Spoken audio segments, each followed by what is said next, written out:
All right. Hi, everyone. Welcome to another episode of the Cafecito. I'm your host, Christiana. As you all always hear me say, Cafecito is about everyday people doing extraordinary things. That means people like you and I who are in the community, ensuring that we are making an impact and being an asset to help the embetterment of our community. Today, we are so excited to have a guest, but before we get into that, I want to first give a shout out to We the Plug. We the Plug is an online platform as well as in person. We're starting to slowly get back to the in-person phase, but we work with early stage founders who are moving through ideation stage all the way to first seed round funding, as well as work with those in the business sector to help bridge connections between those in the startup space and then also those that are in the investment sector. If that sounds like something of interest to you and you'd like to learn more, please do find us on We the Plug, that's THA, not THE.com. Okay, you guys.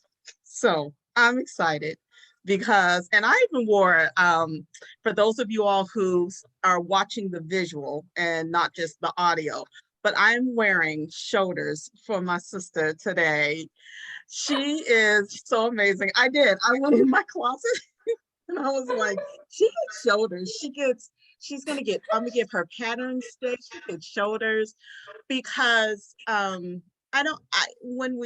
and I first met, she just struck me with, like some people you meet, I'm talking to my listeners now, when you meet somebody and they give you this royalty type energy, there are people, and y'all know this, that you meet and you get that royalty type energy. That's the energy she gave me.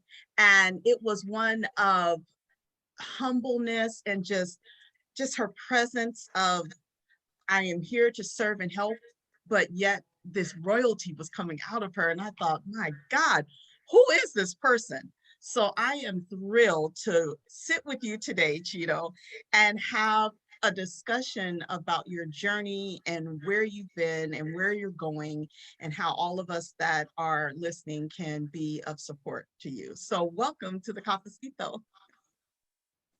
Thank you so much, Chris, for such a beautiful introduction. Wow. And you look stunning, by the way. I'm loving your shoulder pads. You're rocking it. I had to give you shoulders. No, I thank you. That's kind of you to say, but seriously, like whenever I encounter people, I always experience some type of striking memory of who they are, their frequency and vibration. And you ooze royalty. That's what I feel from you.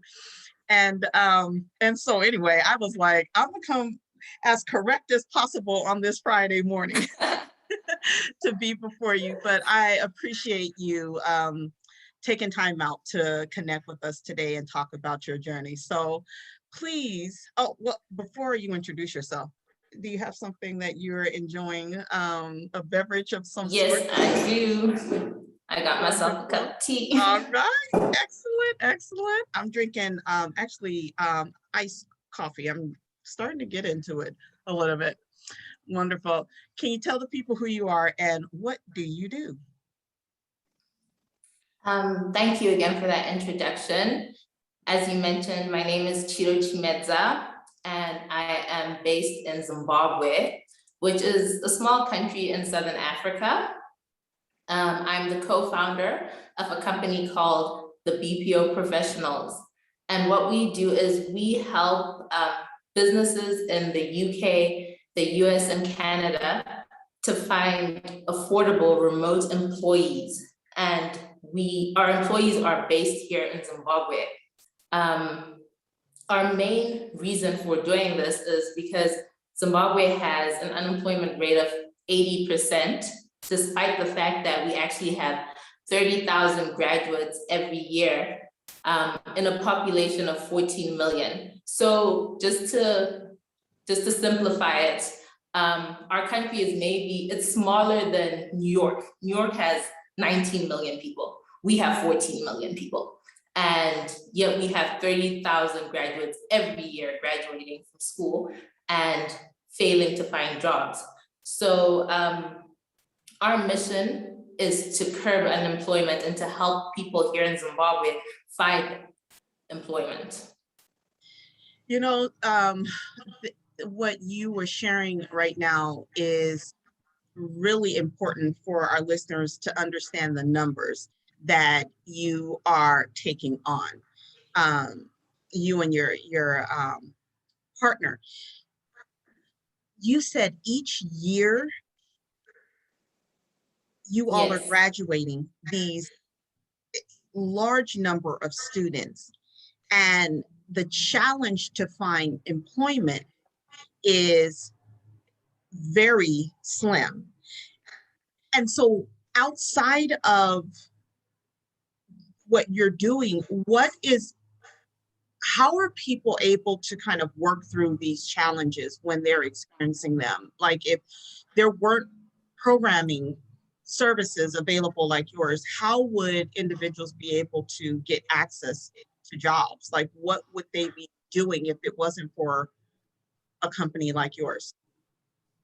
So there is the 20% that are fortunate enough to be employed.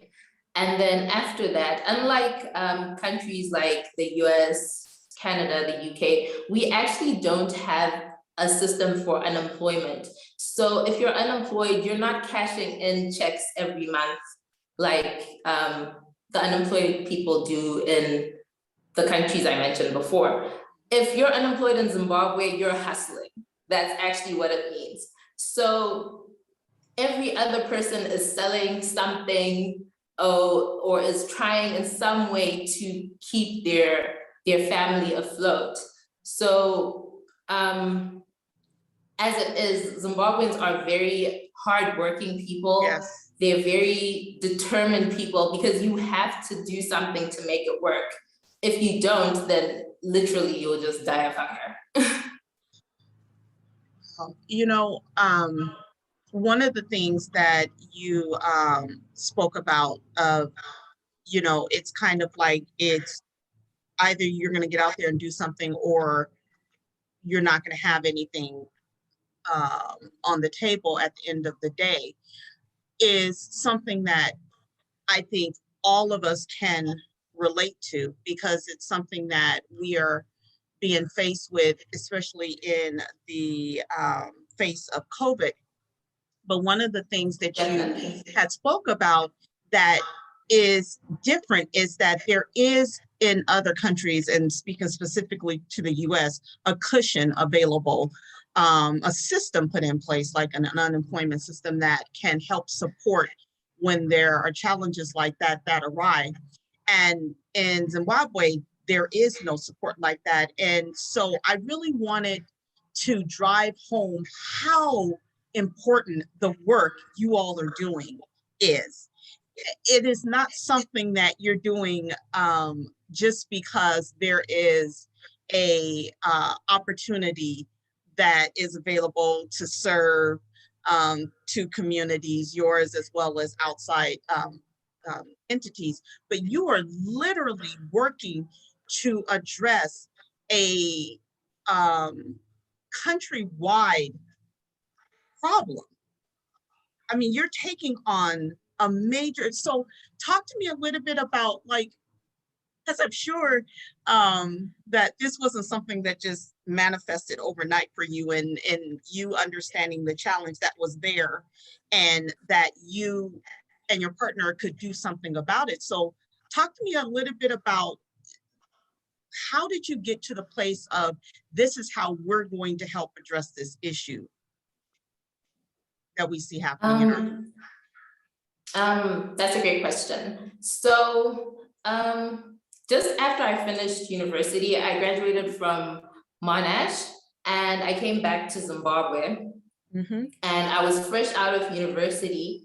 And my very first interview was for a company called Grant Thornton. It's an auditing company. And they wanted 4 junior auditors, and there were like 40 of us there. And I was actually one of the last people waiting for the interviews. And as I was sitting in the waiting room, I started talking to the gentleman that was going before me. And he seemed pretty old compared to the rest of us, to be honest. A lot of us, you could tell that, you know, we're just out of university, just looking for an entry-level job to do what we can do. So I asked this guy what his story was, and he told me that when he was in high school, he graduated with straight A's, and he actually managed to get a scholarship to go to university. He didn't come from a very well-off family, but he got a full scholarship, and in university, he actually graduated top of his class again. And then he came back home to Zimbabwe, and for 9 years, he was looking for employment, and he couldn't get a job, to the extent that he ended up going back to the rural areas, to the village where his mom lived, and he was just kind of trying to make it work from there. And he had gotten this this job interview, and it was for an entry-level position, really, like no experience needed type of position. And he was hoping and praying that he would get it. And at the time, I was straight out of university. I was very naive. So I thought he was an outlier, like he was the abnormal, you know? And I was just like, oh, this guy has like bad luck, you know? This is terrible, you know? Shame, you know, his story. But as my career took off and I learned more and understood more, I realized that he wasn't abnormal. He was actually the norm. And that was very unfortunate. But at the time, there wasn't much I could do about the situation, to be honest. Like you meant like 80% unemployment, and it's just, you know, what is she gonna do, right? So I just carried on with life, but Zim's economy wasn't very stable at the time. And my husband and I decided that we're going to move to Canada. We're gonna do the express entry for Canada. He's a networks engineer. So qualification-wise, we were able to get through, but we needed 6,000 US to process the visas. And so we started saving for 6,000, but it was such a long shot. To be honest, we got deterred halfway through, and we kind of just gave up. But at the same time, I got a job working remotely for a company in Australia. And for us, that was a big improvement in our livelihoods, to be honest, because now I was earning US dollars, and US dollars, here in Zimbabwe, we have RTGS, but RTGS, the currency is not very stable. So you're better off if you have USD. So now I'm earning a stable income, and things just started to improve for us as a family. And from there, I realized that you don't necessarily need to migrate to another country. You can work remotely and still get a stable currency and still stay at home, because, you know, everyone wants to stay home. I mean, we were going to move to Canada, but, you know, home is where the heart is, to be honest. That's right. My mom, his mom, our family, everything. Yes. You know? So I realized there's opportunity for people here in Zimbabwe to work remotely. But then there was still the issue when you think of Zimbabwe, our electricity goes, sometimes our internet isn't as stable. So there was a need to stabilize those issues.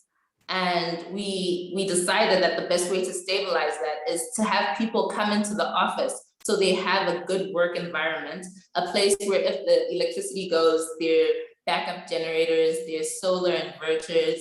If the internet isn't stable, we have backup internet, and we also use high-speed internet to just make sure everything works as smoothly as possible. So our clients aren't getting deterred by the fact that, you know, oh no, they were working from home and then the electricity went in between a meeting and such. Instead, things move more smoothly for our clients, and our employees have, shall I call it, stability when they're doing their work. Yes.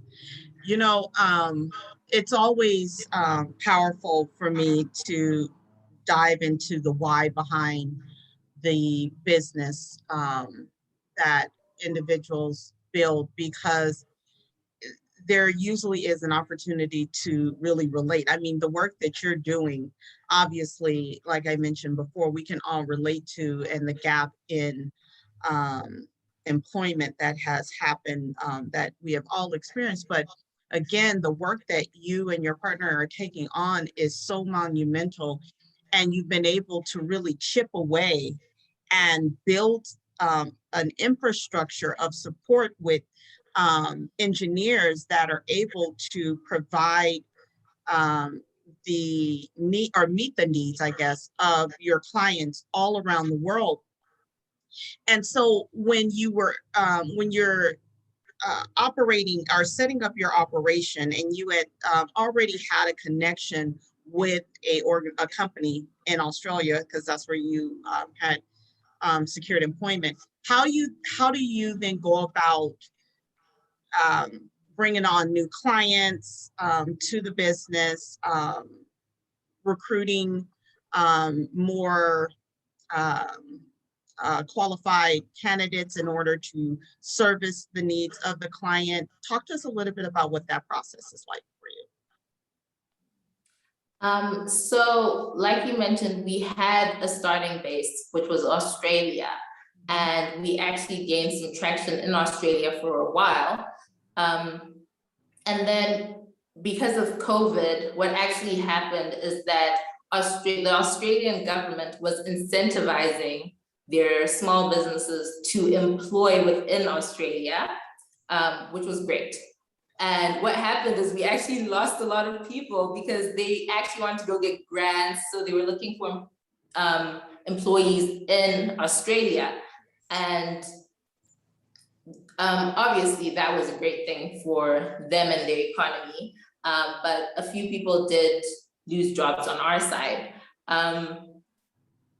So from there, basically, it was just networking, referrals, just telling anyone who would listen. I even told you, Chris, thank you for listening. That's right.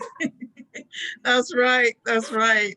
And that's another reason why that we are here today, because again, it's important for us to evangelize this great work that Chido is doing, because we know that in order for us to really address the issue that we're all having when it relates to employment, or either securing employment or securing employees, that we oftentimes have to be able to expand our reach outside of the traditional way that we may be thinking about securing.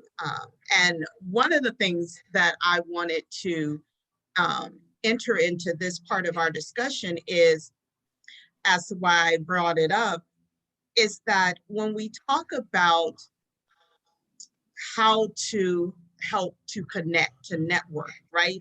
Most of you all who are listening may off the back start thinking about large corporations, and you may start thinking, wow, well, I don't really know any large, or my corporation don't really need anyone to do it. And I want to share a quick story with you all that is about the power of networking from a grassroots level, and starting small and then building out. So again, Chido and I met. She attended a We the Plug networking event, a virtual event, obviously. And on the platform, she met other attendees, right? And they exchanged information. One of those attendees that she reached out to or connected with, or reached out to her, was interested in what she was sharing that her company does. And from there was able to secure and employ one of her candidates that was looking for remote work in the US. And this was unbeknownst to me. And so when Chido and I finally connected and we were talking, and she had mentioned, oh, it was such a great networking event. I got to connect with some people at the event, and I thought, oh, that's great. Yay. Yesterday, I'm on a call and I'm talking to the gentleman on the call about this amazing person, Chido, because we were building some other programming together, and we'll be needing some help. And so he said, wait, what is the person's name? And I said, Chido. And he goes, wait, I know her. And then the assistant that was on the call helping, she was like, wait a minute, she employs me. So it was like that full circle. And then there was another person that we brought on the call that is connected to a large community of startup companies as well as established corporations. And we all started having the conversation about how we can help each other and build together. And so I share that story with you all to just show that it only takes one person. It takes one person to speak up and share a resource. And it's a domino effect because that person then takes the information and share it with someone else. We all are connected to resources that are able to help ourselves and others around us, but we may oftentimes not realize who we know, right? So I want to encourage you all who are listening that may be thinking, oh, I don't know a large group of folks, or how could I really help? Or share the information. Just share it in conversation. It can be something where you're just excited about hearing what's happening in Zimbabwe and how this young goddess of a woman is changing the landscape of not just her family, but her community as well. She's doing the work.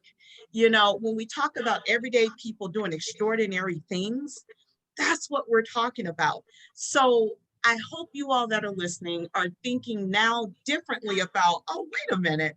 Okay, I do know someone that could use this help. If you have anyone in your network that is looking to hire, please, I encourage you to reach out to Chido. We'll have all her information in there, but I just want to interject that, Chido, because it was a real, like, full coming, like a full circle that I experienced the other day. And it was like, wow, okay, that was small, that you wouldn't think that would have went anywhere, but it just like trickled. And it was like, oh, and yeah. So one of the things that I wanted to have you speak to is that how impactful is that to kind of take that grassroots approach? You know, talk a little bit about the importance of not just looking at the big giants, right? Because those, we love the big giants that can help be great partners, but how is that grassroots level, that sharing information, how powerful is that for you all as well? Thank you. Just to reiterate what you said, there's so much power in networking, and you don't know who you know, hey? Yeah. Like you mentioned. And for us, we really have grassroots beginnings. I would literally attend networking events just to be like, hi, I'm Chido from the BPO Professionals, and you know, my little 1-minute pitch, and just hope that someone would catch on, you know, someone would listen. And it was so empowering and humbling to get my first client through networking. Because sometimes you feel like you're speaking to an empty room, like no one's really listening. So it's so empowering to actually have someone then follow up on you, or someone to be interested, even having meetings where it didn't actually then actualize to a client. Just that experience of being able to share with someone, to be able to have someone to hear the message is so empowering. It's so motivating. And I love networking. Before, when I first started, I would send emails, like blast emails. And to be honest, it was so disheartening because you would send like 100 emails and no one would respond. Right? I'm sure people were scared that this might be like a con or, you know, whatever the situation, but no one would respond. But when I started networking, I really saw a difference. It became personal, you know, to be able to speak to someone, to know their name, to connect with them. even on a personal level, on a business level, to be able to also refer people. When I had the chance, if I was talking to someone and they were looking for a marketing person, I could be like, oh no, I know this guy. He's in LA. Do you want me to do an introduction? And just to it's almost like you become part of a bigger community. Yes. Than you already are in. And I really must say, although there are minimal positive things from COVID, one thing I can say is COVID did open up the minds of people when it comes to virtual connections. Yes. It definitely changed our mindsets. And I don't think we're ever going back to full face on face. I think there's always going to be room for us virtuals. I agree 100%. We were talking about that yesterday with a partner, and I was sharing that I think it's going to consistently be this hybrid type of experience that will be our new norm. And I think there's tremendous value in that, because again, it helps to shrink this world in a little bit more than what it already is, because we recognize that we are well connected at levels that we didn't even know that we were. And so it's not just us thinking, oh my God, that's so far away. Or to your point, it's a scam. You can't, it's like now I'm getting a referral from someone that I know and trust that is connected to all these resources in other parts of the world. And again, that's how I think we will help to amplify the work and the voices and the need that we have in our community on a global level. So I really am excited about that. Let's transition a little bit into the process for those that may be listening and are interested in signing up to either hire as a small business or corporation that would be looking to hire. What would that process be like for them? So basically how it works is we have a meeting with the client to find out what exactly it is they're looking for. So what we try to do is we try to tailorize each recruitment to each client's need. So we talk about everything from the level of qualification, the number of the number of years of experience, the amount of autonomy that they want, what kind of a personality are they looking for. We want someone who doesn't just become like a robot over the computer that does things, but instead someone who shares in our client's vision, in their mission, in their goals, and who wants to see that company succeed and who wants to be a part of that company. Yeah. So we do a preliminary meeting where we just discuss what is it exactly our client is looking for. Based on that information, we then see what the salary would look like for that person, because different qualifications and different years of experience need different causes the pay scale to vary. After that, we have a database of graduates, post-grads, all the way up to senior level executives. And from that database, we select candidates that we best feel will meet our clients' needs. And we actually have a first round of interviews with those candidates. We then shortlist those candidates for our client, and then we send over their profiles to our client. From there, the client can read up on them, and we have a second round of interviews. So the second round of interviews, that's when our client will be present. So they get to meet all of the candidates, they get to ask them questions. It's like a whole interview. And from there, they can pick the candidate that they liked or resonated with the most. Okay, that's perfect. So it's a fairly smooth process and very transparent And I like how you give certain options so that the client, to ensure that the client feels like it's tailored for them as opposed to just a canned process and it's like a one size fit all.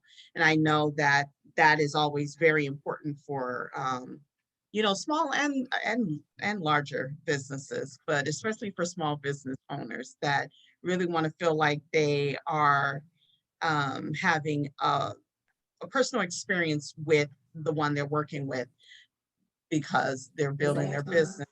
It's so important on how they bring in or how they build out their support team. So as we are kind of looking at the structure of the business and the why behind it, um, what is the call to action when we're thinking about those that are listening? What is the call to action that you would want for them to take away from this conversation? So I have two call of actions, to be honest. Firstly, it's to do with Pan-Africanism. And the definition of Pan-Africanism is people of an African descent uniting in similar interests and cultures. And historically, that was meant for political movements and cultural movements. Yeah. But I think there's a movement that's somewhat being ignored, and that's an economic movement. So Yes. I personally believe in supporting Black-owned businesses and supporting, even here in Zimbabwe, I try to support locally made as well. Yes. Just to liven up the Pan-African economy. Not that I'm saying that don't buy from non-Pan-African, no, Right. but it's nice to also consider Pan-Africanism. Yeah. Yeah. Secondly, my call of action would be just if anyone is looking for a remote employee or knows anyone looking for a remote employee, a referral, or just to contact us, you can get me on customer care at the BPO Professionals. We're also on LinkedIn, on Instagram, on Twitter, Facebook, all of the social medias. And I'm on LinkedIn as Chido Chimedza. So yeah, definitely reach out, even if you just want to find out more about Zimbabwe. I'm definitely there.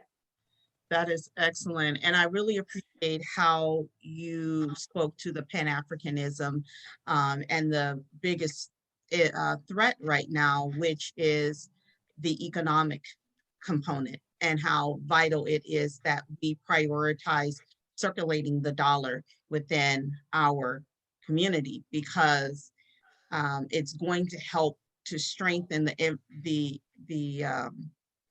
movement of generational wealth that we are all seeking for ourselves. So that is so powerful. And again, for those that are listening, you can find Chido on the site she had mentioned before. We will also leave links at the bottom of this recording as well, that you can go to and click on and get access to it.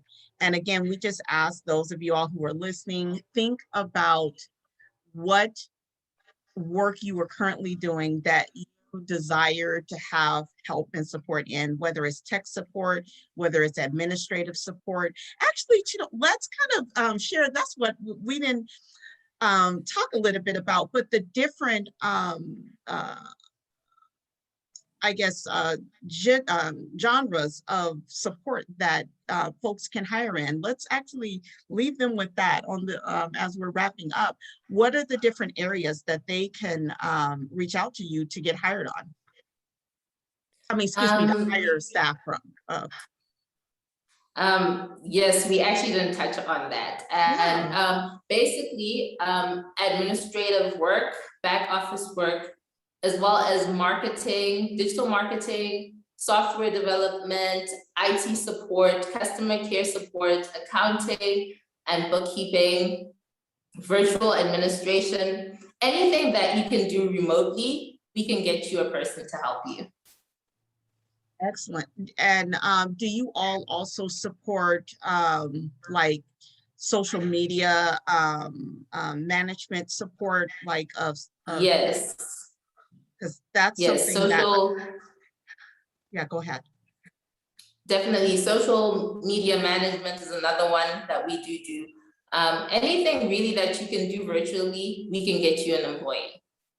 Okay. Yeah, that I really wanted to make sure that we share that with the listener, because again, any area that you may be thinking to yourself, I need support in, like she said, administrative support, even if it's something as simple as I need help scheduling and organizing my files and putting together language for certain email documents, whatever. Again, I know that one of her staffers that's helping one of our partners on We the Plug is doing an exceptional job, and she's operating in that space. So again, you know, there's no limitation to how they can support and serve you. So I encourage you all to reach out to them. Once again, Chido, let's leave them again with the website that they can go to. So our website is the BPO Professionals .com, and we are available on LinkedIn, Instagram, Facebook, Twitter. You can also get me on LinkedIn. That's Chido Chimedza. And you can also get me via email, customer care at the BPO Professionals. All right. .com. That's right, .com. Don't forget that .com. But as soon as you start to type it in, it should populate up, because it definitely came up really quick and fast for me. Chido, thank you again for taking out time to speak with us and share more about the massive work you're doing. And I just thought about something, you know, something we forget to talk about sometimes, which is, even if you're in a situation where you don't necessarily need to hire on someone, but you are looking to donate, you're big on donating. Every year you donate money for different causes. This is also something that you can invest in as well. So you can reach out and say, look, I don't need any support or service, but I'd love to sponsor. I'd love to provide any type of financial support. I give every year to different organizations. I'd love to learn more about how I can donate to your organization. Listen, there is something for everyone here. I don't want anyone to walk away from this recording and just think one way. I want you to open up your mind. So again, if you're in a situation where a strong financial situation, but you don't need the services and you really don't have a network that would need it for anything, you know, then also think about being a part of that support and sponsorship, because again, every little bit helps. Every little bit helps, I guarantee you. So again, we thank all of you all for taking out the time to be with us today.